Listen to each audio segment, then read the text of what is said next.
Will provide po, Sir Chair, yung bagong hotline. Well, then you tell it on air. Is 8403-2247. Dati po ito, pero ito yung pinaka-active po namin, Sir Chair. Meron din Tawagan natin. kaming...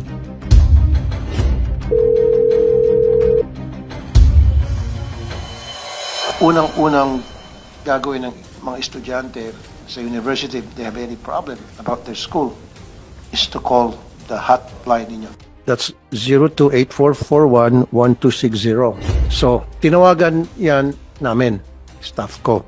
After waiting for a few minutes, sumagot, tinanong ko anong kailangan, and then sinabi ng staff ko, ay meron siyang complaint about their school to CHED NCR kasi tinatanong, anong eskwelahan ba?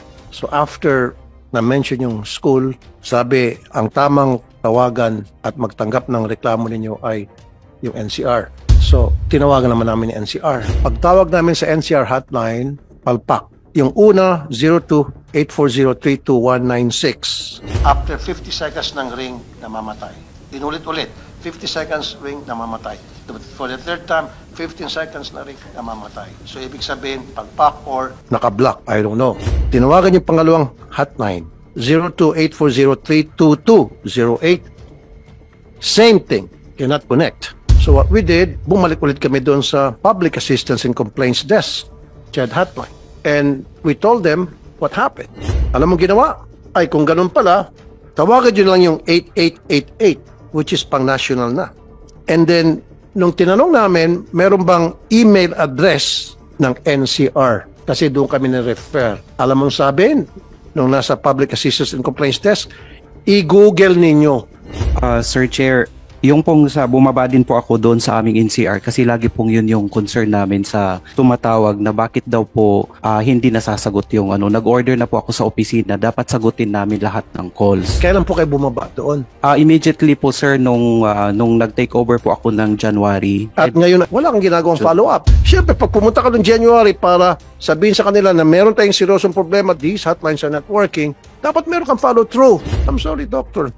We don't deserve to be in that position. Because tayo sa government, we should give quality service. Kasama sa mandate ninyo sa CHED is moral ascendancy and magbibigay kayo ng quality leadership. You're not. Hindi ka pasok doon. Alam mo naman siguro, moral ascendancy, dapat kapanig-paniwala at karespeto kang otoridad pagdating sa higher education. So what does it tell you, the kind of leadership that you are showing to the students na who are relying to CHED pagdating sa mga problema nila pertaining to the schools? As a result, Sir Chair, yung mga tao po na in charge doon sa PAC din namin, Sir Chair, ay nagpalit na rin po ako, Sir Chair. We already hired po din ng ating mga staff lawyers din po para sagutin nila kaagad yung atin pong mga complaint ng ating mga First things first, sipakin mo itong hotline na ito because it's not working. So sayang-sayang lang pagtawag ng mga estudyante rito if it's not working anymore. Get rid of these numbers. Yes. And then get a new number. Then, alisin mo nitong hotline. Magbigay ka ng bago hotline. Ang bago hotline nyo? Will provide po, Sir Chair, yung bagong hotline. Well, then you tell it on air. Ito po yung mga hotlines namin, Sir Chair. Aside from yung nabanggit po is 8403-2247. So, ang bago na yan. Yes po, sir. Dati po ito, pero ito yung pinaka-active po namin, Sir Chair. Meron din Tawagan natin. kaming... Call. Tawagan nyo. Call that number. Hello? Hello? May problema ako sa school ko. Anong pwede kong tawagan? Ano pong school niyo, sir? Sa NCR ang school ko. Opo, anong school, sir? Well, NCR lang. So meron tayong hotline sa NCR? NCR po ito, sir. Sa NCR records po. So anong school? So if I give you the school, ano yung next step? Check natin, sir, kung active po yung school. Forward ko kayo, sir, sa complaint po.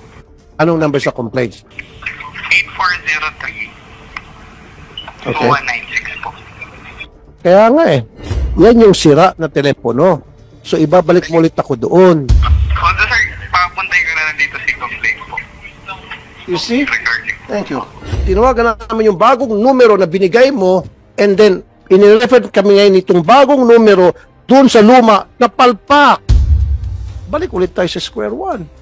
Hindi mo monitor yan. Dapat monitor mo yan o at least man lang kung meron kang alipores. Pakimonitor nga kung this one is working already, nagpanggap ka. testing mo. Na malalaman mo na, i-refer ka ulit doon sa sira na. Ayusin niyo po yung trabaho niyo sa CHED. Kailangan po mag-set kayo ng magandang example sa mga estudyante. Bago kayo